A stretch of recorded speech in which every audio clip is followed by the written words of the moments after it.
এটা আমি অনেকবার পরিষ্কারভাবে বলেছি যে নির্বাচন যদি করতে হয় সত্যিকার অর্থে নির্বাচন প্রতিটি নাগরিকের অধিকার থাকবে। যদি ব্যান্ড কোনো পার্টির যদি ব্যান্ড করতে হয় সেই পার্টিকে যেগুলো নিয়মতান্ত্রিক রাজনীতিতে বিশ্বাস করে না, যারা নিয়মতান্ত্রিক রাজনীতি না করে গায়ের জোরে সন্ত্রাসী করে নিজের মতামত চাপিয়ে দিতে চায় সেগুলোকেই পৃথিবীর বিভিন্ন জায়গায় ব্যান্ড করা হয়।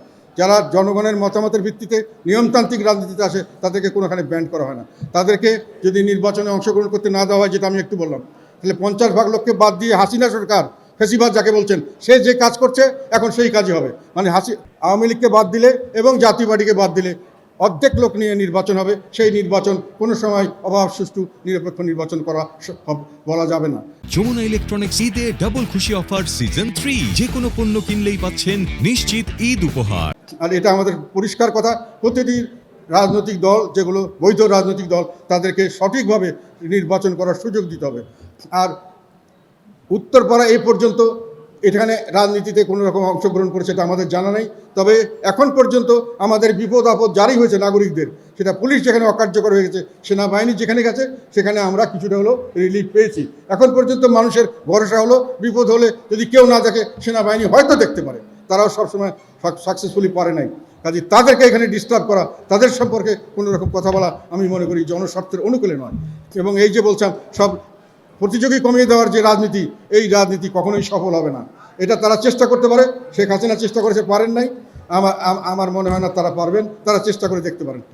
আমরা এর জন্য উই ডোন্ট মাইন্ড। আমাদের লোকদের কাছে একটাই শুধু অনুরোধ, বি ভিজিবল, জনসম্মুখে থাকো। তোমাদেরকে নির্মূল করার যে মানুষের মনে একটা তোমাদের সম্পর্কে ভুলে যাওয়া এবং তোমাদের মধ্যে হতাশা, এই সৃষ্টির জন্যই এরা এই সমস্ত পায়তারা করছে। এইসব পায়তারার সঙ্গে আমরা যথেষ্টভাবে আমরা ওয়াকিবহাল আছি এবং এইসব পায়তারা মোকাবেলা আমরা জীবন দিয়ে হলো করবো। যেখানে আমাদেরকে বাধা দেবে সেখানেই প্রতিরোধ করা হবে, জীবন দিয়ে হলো।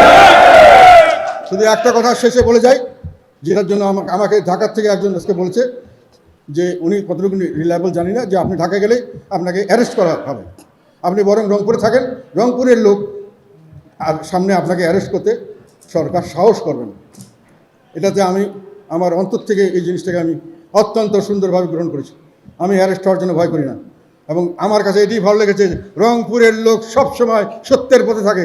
ওরা গতানুগতিক ধারায় মানে গড্ডালিকা প্রভাবে গা বাঁচিয়ে দেয় না, সত্যের পথে দাঁড়ায়। সেটা তারা দেখেছে এরশাদ সাহেবের সময় আন্দোলন, যখন 91-এর পরে যখন এরশাদ সাহেবকে নিয়ে আন্দোলন করা, রংপুরের লোক সারা দেশ একদিকে, রংপুরের লোক আরেক দিকে গিয়ে এরশাদ সাহেবকে রক্ষা করেছে। একই সঙ্গে আমি এটাও বলতে চাই, আমাদের এই রংপুর এইসব এলাকার মানুষের একটা ইতিহাস আছে, যেটা নুরুল দিনের ইতিহাস।